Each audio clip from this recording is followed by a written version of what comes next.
Assalamualaikum warahmatullahi wabarakatuh. Perkenalkan, nama saya Ardian Ramadan. Saya biasa dipanggil Pak Ardian dan saya mengampu mata pelajaran pendidikan agama Islam untuk kelas 8A sampai F. Dan pada kesempatan hari ini, perkenalkan saya untuk menyampaikan materi tentang penguatan pendidikan karakter. Namun sebelum kita memulai materi kita, saya ingin mengucapkan selamat kepada anak-anakku semuanya yang telah berhasil lolos dan bergabung menjadi keluarga besar SMP Negeri 1 Sawangan. Semoga pilihan kalian untuk belajar di SMP ini menjadi pilihan yang terbaik dan bisa menghantarkan kalian menuju cita-cita yang kalian impikan. Nah, langsung saja untuk mempersingkat waktu, adalah kita mulai materi kita. Silahkan perhatikan slide berikut. Penguatan pendidikan karakter, atau kita singkat dan nanti bakalan kita sering sebut dengan PPK. Nah, slide yang pertama judulnya adalah urgensi penguatan pendidikan karakter. Urgensi itu artinya adalah penting, maka pada kalimat yang pertama kita bisa ubah katanya dengan bahasa kita biar tidak terlalu sulit, yaitu pentingnya penguatan pendidikan karakter. Mengapa kita harus punya karakter? Nah, alasan yang pertama adalah pembangunan sumber daya manusia sebagai fondasi pembangunan bangsa. Kita tahu bahwa negara kita itu bakalan dilanjutkan oleh kita. Ketika kita menjadi pribadi yang buruk, maka bangsa kita yang kelak akan diwariskan kepada kita akan menjadi bangsa yang terpuruk. Nah, alasan yang kedua adalah menghadapi kondisi degradasi akhlak, moral, dan budi pekerti. Maksudnya apa? Yang dimaksud dengan degradasi akhlak adalah melemahnya akhlak, moral, dan budi pekerti. Seiring dengan berjalannya waktu dan dengan dinamika dan tantangan era global, seringkali kita tercampur. Kita sulit untuk memfilter budaya-budaya asing yang masuk pada kita. Banyak hal, banyak jalan untuk budaya-budaya asing itu meracuni kita, seperti halnya ketika kita tidak menggunakan media sosial dengan bijak.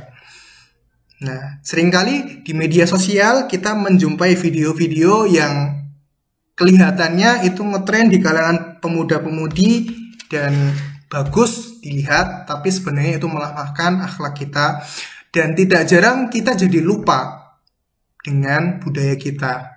Apa sih budaya kita? Salah satunya yang sering kita lihat yaitu tentang menghormati orang tua atau akhlakul karimah. Kalau di dalam bahasa Jawa kita sering kenal dengan sebutan sopan santun, unggah-ungguh subhosito. Nah, itu semua mulai menghilang. Kenapa? Karena kita mulai terbiasa dengan budaya-budaya asing yang masuk dan kita lihat dan kita contoh, padahal itu buruk. Nah, maka kita perlu pendidikan karakter. Ada 5 hal atau 5 nilai utama pendidikan karakter. Apa aja? Yang pertama, religiusitas. Yang kedua, nasionalisme. Yang ketiga, kemandirian. Yang keempat, gotong royong. Dan yang terakhir, integritas. Yang pertama, religiusitas. Religius. Nah, tentunya kita sering dengar apa itu religiusitas. Di dalam agama, apapun selalu mengajarkan tentang kebaikan. Tidak ada agama yang mengajarkan umatnya untuk melakukan hal-hal yang buruk. Maka ini menjadi salah satu nilai yang harus kita tanamkan kepada diri kita. Apa aja nilai religiusitas? Yang pertama adalah beriman dan bertakwa. Nah, iman. Iman artinya adalah percaya Bertakwa artinya adalah menjalankan semua perintahnya dan menjauhi larangannya. Oke, maka hal yang kedua setelah kita beriman dan bertakwa adalah menjalankan segala perintahnya. Oke, dikatakan beriman itu ketika kita sudah mengakui, meyakini dalam hati dengan sungguh-sungguh dan setelah itu menjalankan perintahnya.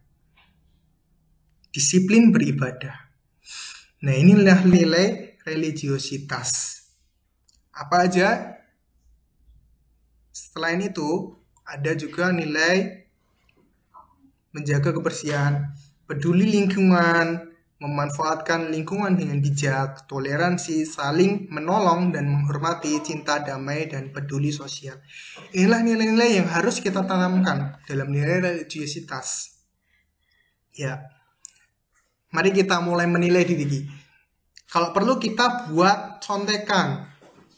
Kita tulis apa nilai religius, poin-poinnya apa. Kita tulis yang pertama iman. Sudahkah kita beriman? Sudahkah kita yakin dengan Tuhan kita, Allah Subhanahu wa Ta'ala? Nah, kalau kita misal yang pertama beriman, kalian udah beriman, maka centang. Yang kedua, menjalankan perintahnya, centang. Yang ketiga, disiplin beribadah, centang. Di sini ada nilai bersih. Sudahkah kalian menjaga kebersihan? Peduli lingkungan, memanfaatkan lingkungan dengan bijak, itu termasuk tadi ya. Atur iman. Toleransi, saling menghargai. Nah, jangan jadi orang yang keras kayak batu dan nggak toleran. Kenapa? Karena kita hidup sebagai masyarakat ya, sosial. Kita harus mempunyai jiwa sosial. Jangan memaksakan kehendak kita terhadap orang lain. Karena jika kita memaksakan kehendak, akhirnya akan melukai diri kita juga bahkan orang lain. Saling menolong, menghormati tentu. Ketika kita ingin hidup dengan damai, tentram, maka kita harus membudayakan budaya saling menolong. Ya, maka ingat ada 3 hal. Yang pertama, minta tolong. Yang kedua, jangan malu untuk meminta maaf. Dan yang terakhir, jangan lupa ketika meminta bantuan teman untuk mengucapkan kalimat terima kasih. Oke, yang kedua, nilai utamanya adalah nasionalisme. Apa aja pada poin yang kedua ini? Ya. Apa sih nasionalisme? Nasionalisme itu di sini ada yang bisa kita tunjukkan dengan rasa cinta tanah air. Yang kedua, semangat kebangsaan. Yang ketiga, menghargai kebinekaan, demokratis, rela berkorban, dan taat hukum. Yang pertama, cinta tanah air. Oke, cinta tanah air. Cinta itu artinya sayang, dan kita berarti kalau dalam konteks ini berarti kita harus senantiasa melakukan semua yang terbaik untuk bangsa kita. Ketika kita cinta, maka kita bakal ngasih yang terbaik buat apa yang kita cintai. Dan imbasnya, kalau kita cinta, maka kita bakalan semangat. Nah, maka poin yang kedua adalah semangat kebangsaan. Ya, kita selalu bergelora ketika disebut bangsa kita. Ya. Semangat. Ya, bisa dengan contoh yang lain ketika di sekolahan, ketika waktu hari Senin disuruh buat menyanyikan lagu kebangsaan, kita semangat menyanyikannya. Yang ketiga, menghargai kebinekaan. Bhinneka Tunggal Ika, kebinekaan artinya keberagaman. Ya, masuk lagi ke tadi toleransi di poin yang pertama, religiositas. Nah, ini juga masuk ke poin nasionalisme, menghargai kebinekaan. Yang ketiga, demokratis. Toleransi juga, rela berkorban untuk negara dan taat hukum. Ya, taat hukum. Oke. Hukum itu mempunyai sifat memaksa. Ya. Jadi kita harus taat. Kenapa harus taat hukum?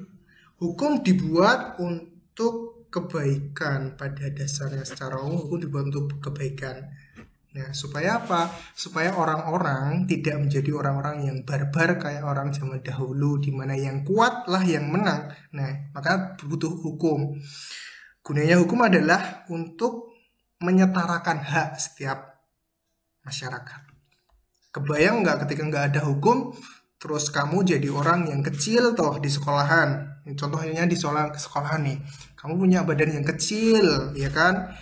Terus ada temanmu yang punya badan besar dan di sekolah nggak ada hukum, maka dialah yang berkuasa, kamu nggak bisa ngapa-ngapain dan selalu ditindas nih. Maka hukum harus ditaati biar semuanya mempunyai hak yang sama.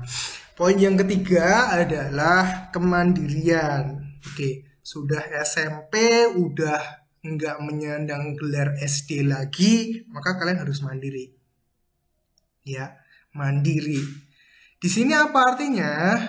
Ya, mandiri artinya adalah kerja keras atau etos kerja. Nah, jangan mudah menyerah nih.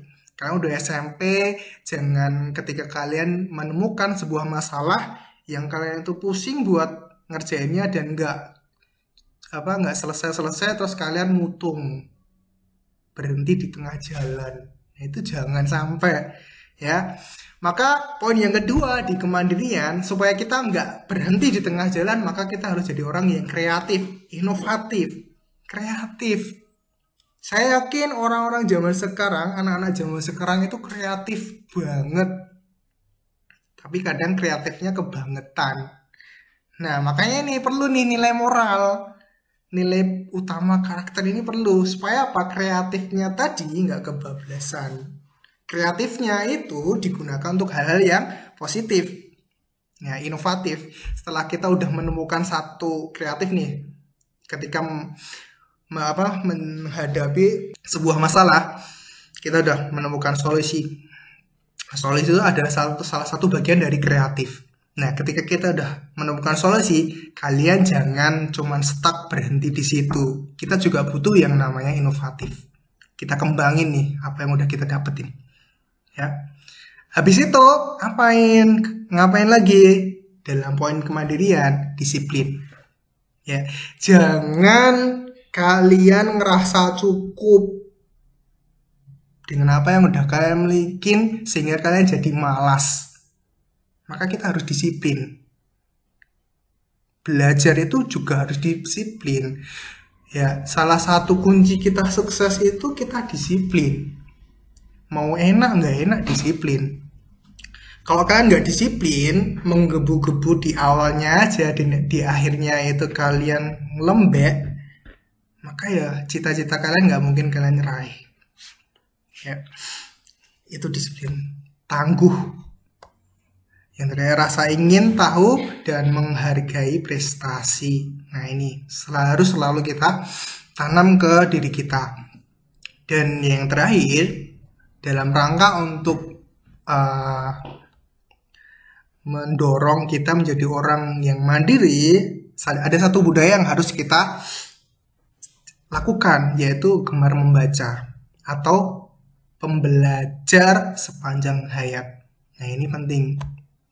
Gemar membaca, belajar sepanjang hayat. Ini penting nih. Oke.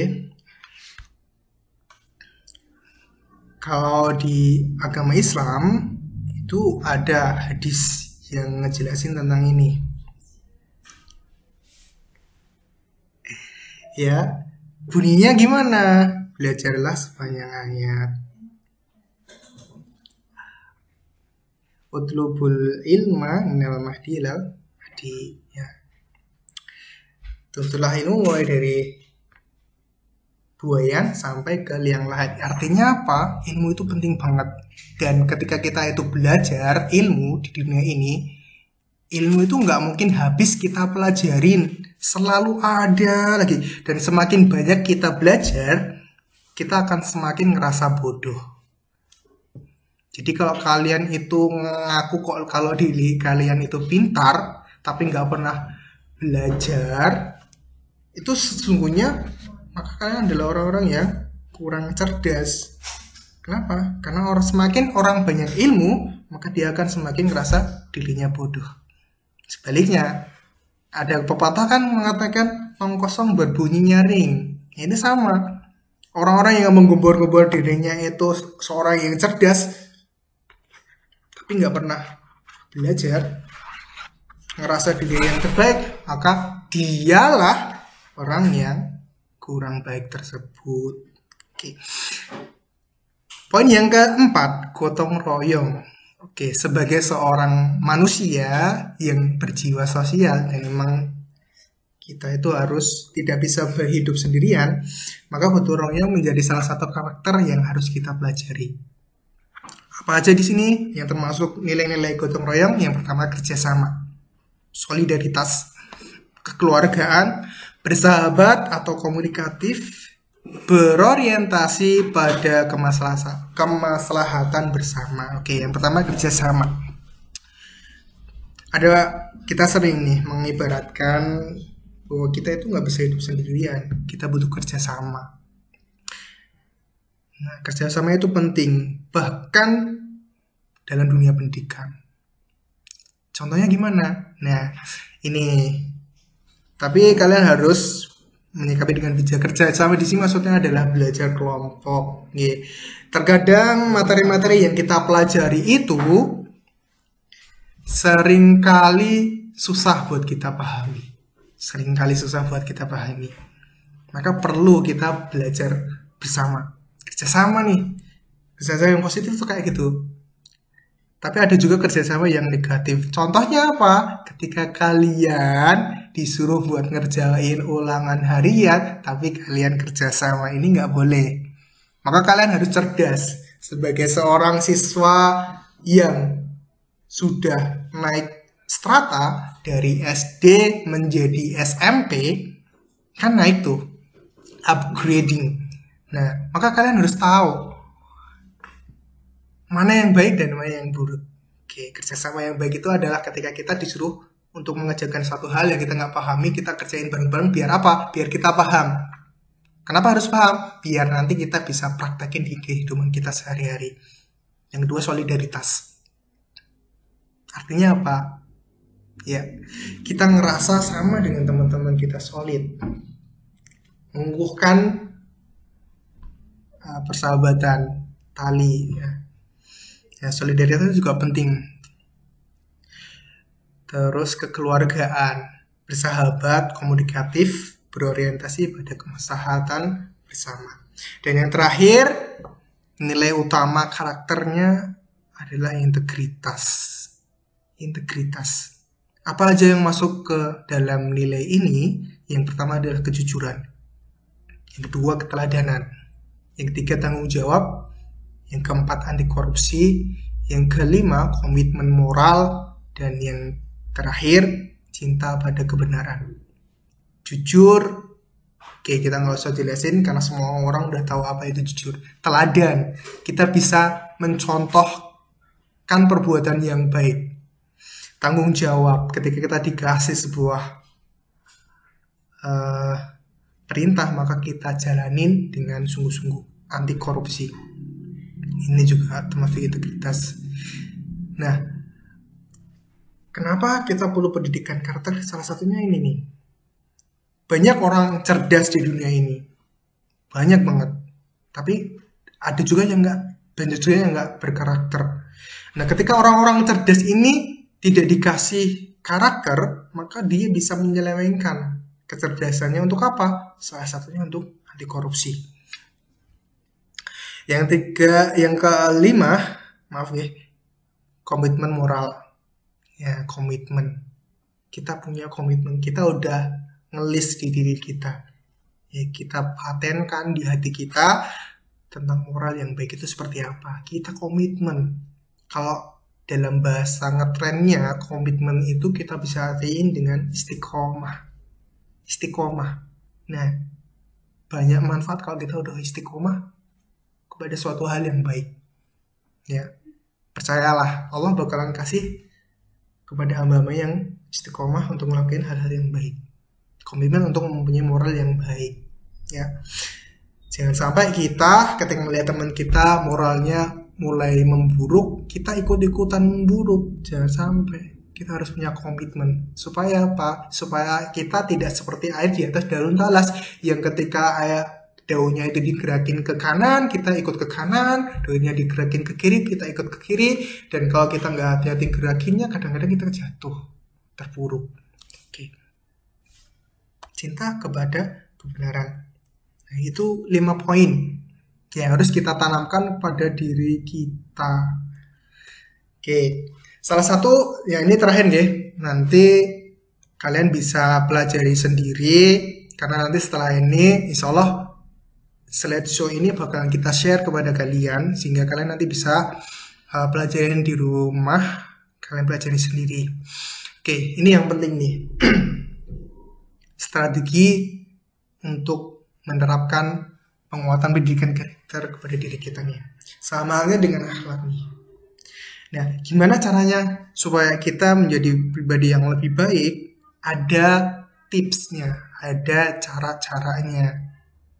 Cara yang pertama untuk jadi punya karakter nih, punya budaya yang baik nih, apa? Yang pertama ini, diajarkan, dibiasakan, konsisten, dilatih, menjadi kebiasaan, menjadi karakter, menjadi budaya. Ini step-stepnya. Diajarkan, dibiasakan, konsisten, dilatih, menjadi kebiasaan, menjadi karakter, menjadi budaya. Ini step atau langkah-langkah yang harus kalian lalui ketika kalian pengen punya karakter di diri kalian. Ya, diajarkan, dibiasakan. Kenapa diajarkan? Kenapa diajarkan? Kenapa diajarkan? Kenapa dibiasakan? Atau dalam artian kita paksa. Nih, dipaksa. Karena yang namanya perbuatan baik supaya menjadi budaya itu rumusnya memang kayak gitu. Yang pertama, hal-hal itu harus kita paksakan untuk kita lakukan. Kita paksakan. Setelah kita terpaksa, kita paksakan untuk selalu berbuat baik, maka setelah itu langkah yang selanjutnya adalah konsisten untuk berbuat baik. Nah, setelah konsisten, sedikit demi sedikit kebiasaan baik kita bakalan menjadi kebiasaan atau habitual. Nah, setelah ini menjadi kebiasaan, itu akan lama-lama menjadi karakter. Dan akhirnya menjadi budaya. Ini rumusnya. Jadi yang pertama itu memang harus dipaksakan. Nggak ada perbuatan baik yang langsung muncul nih. Karena memang fitrahnya manusia itu selalu dalam keburukan. Ya. Bukan fitrahnya, maaf. Ya, manusia itu lebih condong untuk ngelakuin hal yang buruk, seperti yang Allah jelasin dalam surat Al-Asr, wal asr innal insana lafi khusr. Ya, sungguhnya demi waktu sungguhnya masuk dalam kerugian. Karena emang kita itu lebih condong suka untuk ngelakuin hal yang buruk. Maka ketika kita pengen punya budaya yang baik, punya karakter yang baik, yang pertama kita lakuin adalah kita paksakan diri kita untuk berbuat baik. Setelah dipaksakan, kita biasakan, kita konsisten dengan perbuatan baik tersebut. Nah, setelah kita konsisten, lama-lama perbuatan baik itu bakal menjadi kebiasaan. Ketika udah menjadi kebiasaan, lama-lama hal baik itu nggak terasa berat buat diri dilakukan. Kenapa? Udah menjadi kebiasaan. Nah, ketika kita udah nggak ngerasa berat untuk ngelakuin kebaikan, dan kita itu udah secara naluri untuk berbuat baik, kayak menjadi insting, maka disitulah perbuatan baik itu menjadi budaya kita, menjadi akhlak kita. Demikian pemaparan yang bisa kami sampaikan. Nanti kalian bisa melihat PowerPoint ini di HP kalian masing-masing, karena insya Allah soft copy ini bakalan bisa kepada kalian, sehingga kalian ketika saya menjelaskan kalian belum paham, kalian bisa membaca sendiri. Demikian tadi pemaparan materi. Semoga apa yang kita pelajari tadi bisa bermanfaat dan kita menjadi pribadi yang lebih baik lagi, menjadi orang-orang yang berkarakter, dan nantinya bisa selalu menjadi salah satu orang yang bisa membangun bangsa menjadi bangsa yang lebih baik lagi, dan khususnya membangun SMP kita menjadi SMP yang lebih baik lagi. Demikian, Apabila banyak salah saya mohon maaf. Sampai ketemu lagi di lain kesempatan. Assalamualaikum warahmatullahi wabarakatuh.